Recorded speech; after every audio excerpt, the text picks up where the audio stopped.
The bitter wind buffeted Treaneia as she ran, racing against the night itself. Even with the eyes of a wood elf, she could hardly see through this deep, moonless darkness beneath the frigid storm, but she could see well enough for the task at hand, this task that she had chosen for herself. Treaneia did not stop, though she had every right to. She forged onward, building speed as she went, running on swifter and lighter feet than those of any of the soldiers who now depended on her. The icy wind was at her back rather than in her face, but she was still chilled down to her bones.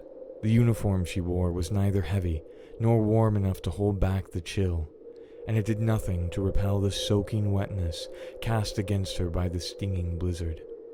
As a result, she was soaked, drenched in a layer of slushy water that was melted from the snow by her own body heat. This icy slurry ran down her form and refroze where it came free of her flesh, so that ice was forming in her hair and creeping in from the edges of her clothing. In truth, she was impossibly cold. But still, Treaneia ran, not bothering to wipe the snow from herself, nor attempting to get dry.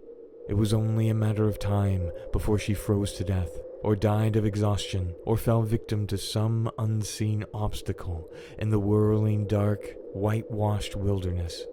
Yet until that time arrived, Treaneia was determined to go as far as fortune would permit her. Besides, she reasoned with herself, the best way to keep warm is to keep moving. Another shiver ran through her slight form as she felt a fresh runnel of freezing water snake its way down her spine. The wood elf gritted her teeth as she redoubled her speed, somehow still sure of her footing.